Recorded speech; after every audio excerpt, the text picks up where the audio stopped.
my song. Let's sing it. It's gonna be fucking awesome. Come on, it's gonna be fucking awesome. You know the words. It's gonna be fucking awesome. That's it, sing. It's gonna be fucking awesome. Yeah! Hiya, hiya, hiya. Hey, hey, hey. It is I, Jesse Blaze Snyder, the Coolest Geek Alive. It is our Saturday episode. I'm recording on Friday before I go see my kids for the last day of school today celebration. My dad used to be really good at throwing on the School's Out song. And he would like rock out with us. I always feel so dumb. I try to do the same thing for them and I'm like, is this what, am I doing this right? What am I play the song? And I'm all excited about it. My dad was always like very excited about it and would make me excited about it. But I don't know. I feel like, do my kids think I'm stupid to do this? I don't know. But I'm going to do it anyway because it's what I have learned from my parentage. I hope you're doing good out there in the world. I'm really excited. I'm heading back to California on on Monday morning to be with my girl, and that's nice. I haven't seen her in a while, and I miss her very much. So that's cool. I took a week off last week. I don't know if I mentioned it on the Wednesday show, which is a good show. I ripped apart the fucking Newsday in this stupid article they did on me, a feature on non-binary and genderqueer people. I don't even know what the fucking genderqueer means. It was a terrible article. They did a terrible job. They just like pick and chose the quotes that they wanted. And I talked all about it on Wednesday. But I don't know if I mentioned that my grandfather passed away, so I'd taken a week off. But I'm back. I'm back on a regular schedule. And I'm a little upset, though, because I realized that I had watched a bunch of different things that I ended up really liking and I wanted to talk about, and I kind of have forgotten. Like, what was it? What did I watch? Like, because I do end up just absorbing a lot of different material at different times, and I'm like, well, it couldn't have been that good. But a couple of the things have started coming to me, what I have watched, and one of them was The Wild Robot, which is a really excellent animated film. Now, if you were like me, at the time when it came out and when it was being advertised to us, it was, I don't know, I kind of got the feeling like it might be a boring animated movie.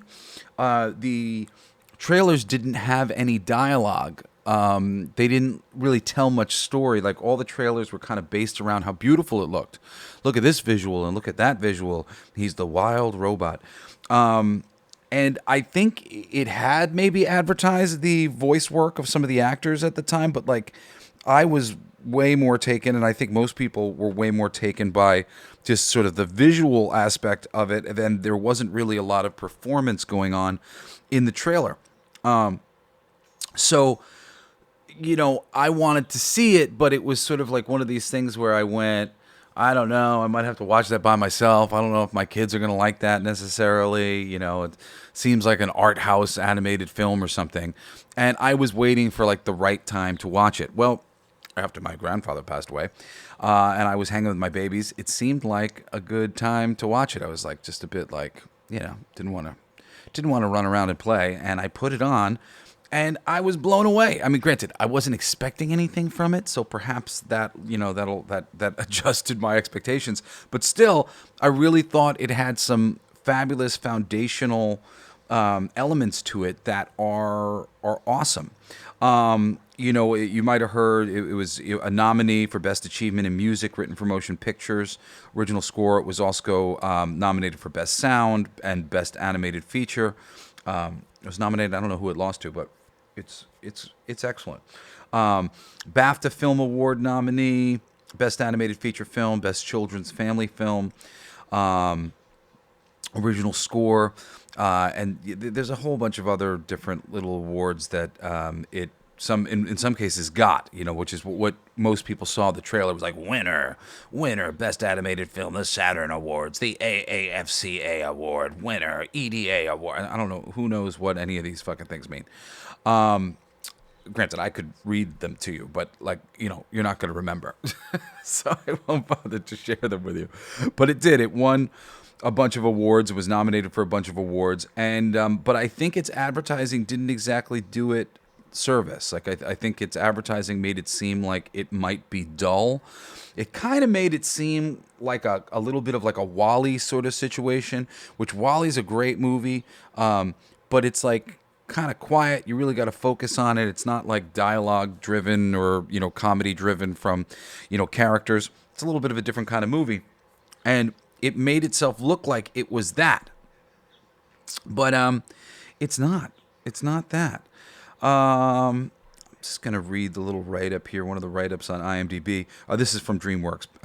From DreamWorks Animation comes a new adaptation of a literary sensation, Peter Brown's beloved award-winning #1 New York Times bestseller. I didn't know that, or did I maybe? I forgot. The Wild Robot. The epic adventure follows the journey of a robot, Rosum Unit 7134, Roz for short, that is shipwrecked on an uninhabited island and must learn to adapt to the harsh surroundings, gradually building relationships with the animals on the island and becoming the adoptive parent of an orphaned gosling. Yeah, so it's interesting because the movie has elements of Are You My Mother? That book, Are You My Mother? And the chick's going around and it's looking, for, this giant piece of machinery. That's not my mother. In this case, it's a robot looking for its owner. It's shipwrecked on this deserted island, just animals on there, and it's like, hey, I'm this Luxo Razzo, unit. Did you order me? Did you order me? I need somebody so I can do something for somebody. And in the end, ultimately not in the end, but like relatively quickly, the movie gets, that was another thing I wanted to say. The movie gets moving immediately, unlike being slow paced, it was really fast paced. I was just immediately into it and immediately engaged in this, like the robot desperately seeking its owner, somebody to give it commands, somebody to tell it what to do without an owner, without, interacting with us in this way. It's the need for it or whatever else isn't exactly there. There's no people here who ordered me. So like, what am I doing? What do I do? But quickly, through a series of events with the animals who he's trying to help all the different, she, whatever you want to call it, is trying to help all the different animals. It ends up being a mother to a gosling. Essentially it kills the family by accident. That kills the mother, and the egg is still okay. And so it basically finds like a use for itself to help this egg, and then ends up trying to raise it. And raising it, it requires various things like teaching it how to fly and other stuff. And the story is just wonderful because beyond that, it ends up being a story about community and coming together. The robot kind of has to lead the animals to come together for each other during a really harsh winter. It's really excellent. The underpinnings of what it's about are lovely.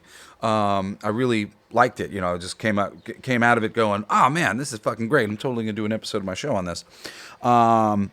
So I recommend the hell out of it. It's an hour and 42 minutes, PG. It's really beautiful. If you saw any of the trailers for it, it was pretty well advertised at the time.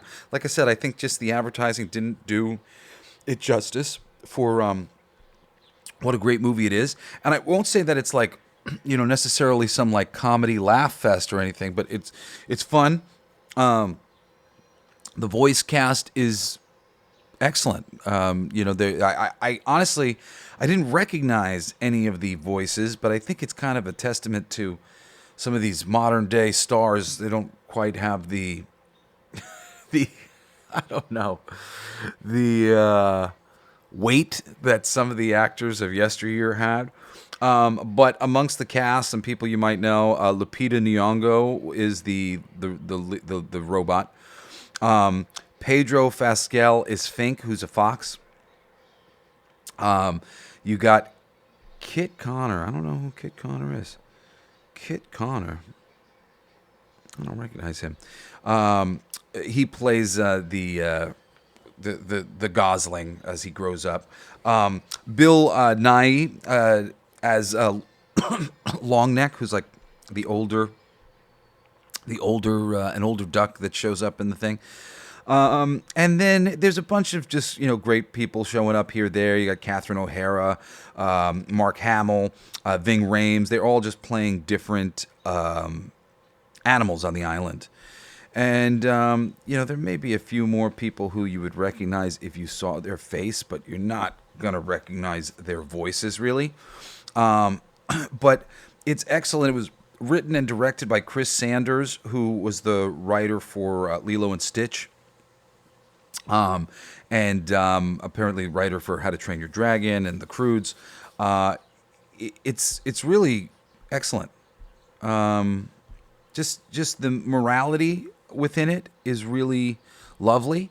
The animation is great. If you like animals, there is a smorgasbord of animals on this island. To a certain degree, you'll start to question sort of the logistics of like the ecosystem there on the island at a certain point in time. But it's great. It just is like this imaginary island that contains like all the sort of standard American type animals that you might imagine you might encounter.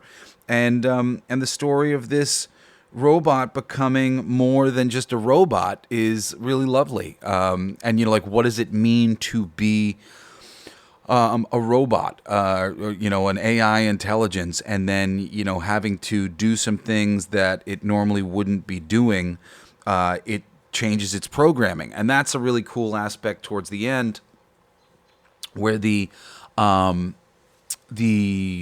creators of this robot, finally find it. Oh, well, here it is. Its beacon went off, and we know where it is. We went to go collect it, and it's weird. It's different. It's a different robot. So it's the experiences that it's had has changed it.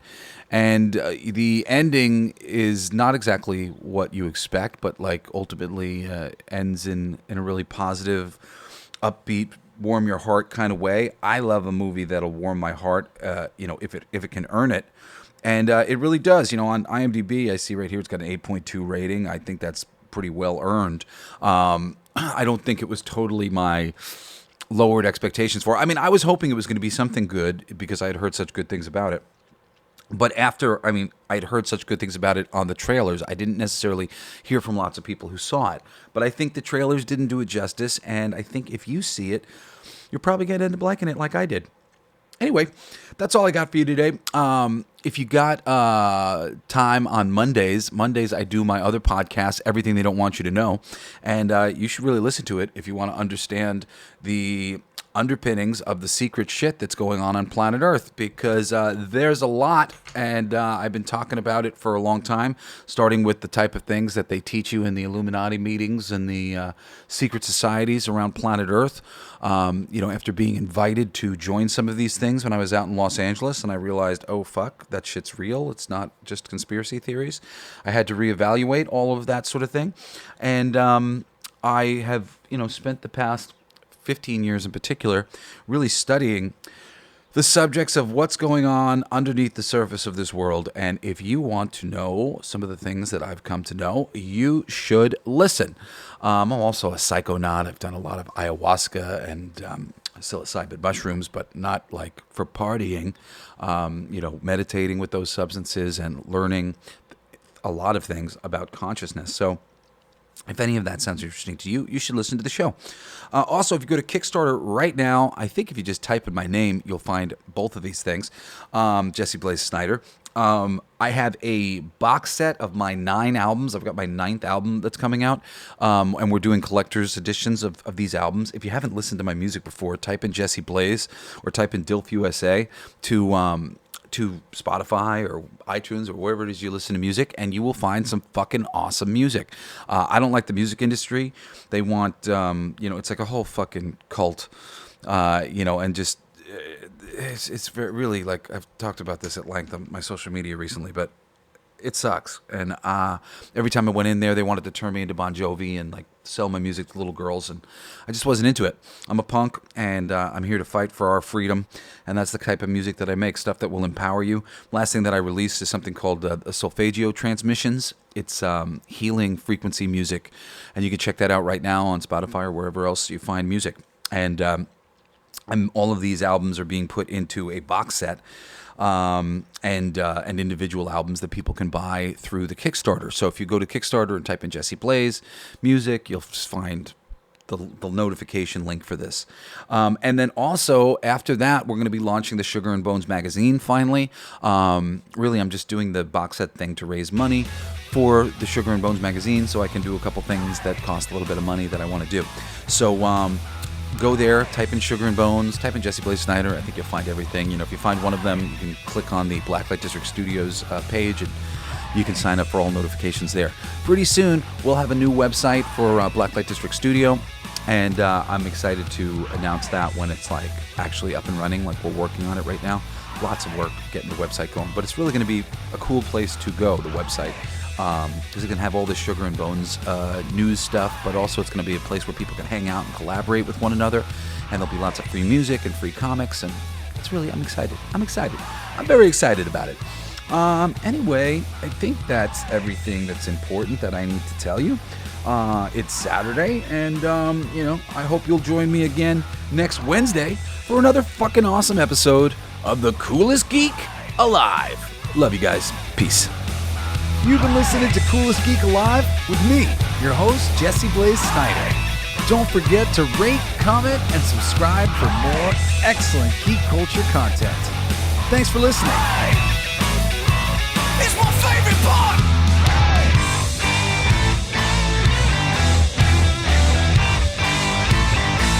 Isn't that heavy?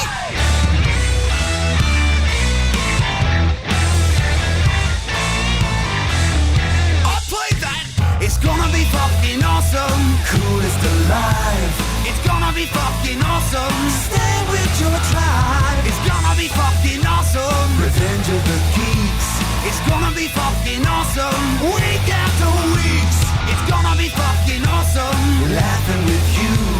It's gonna be fucking awesome. And crying sometimes too. It's gonna be fucking awesome. Spelling it out. It's gonna be fucking awesome. Making you shout.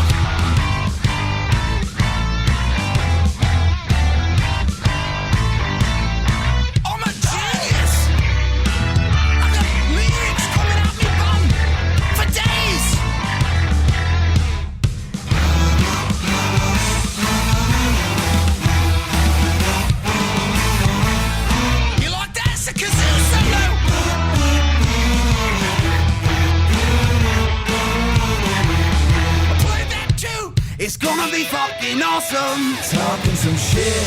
It's gonna be fucking awesome. Living your shit. My voice gonna be fucking awesome. Food in our mouth. It's gonna be fucking awesome. Get in the mouth. It's gonna be fucking awesome. Tell all your friends. It's gonna be fucking awesome. Call right or text. It's gonna be fucking awesome. Raising the bar. It's gonna be fucking awesome. Straight to the stars. It's gonna be fucking awesome. It's starting soon. Straight to the top. Awesome. Passing the moon. It's gonna be fucking awesome. On with the show. It's gonna be fucking awesome. Ready, set, go. It's gonna be fucking awesome. Fucking awesome. It's gonna be fucking awesome. Just wait. You'll see. You'll all see. You'll all see.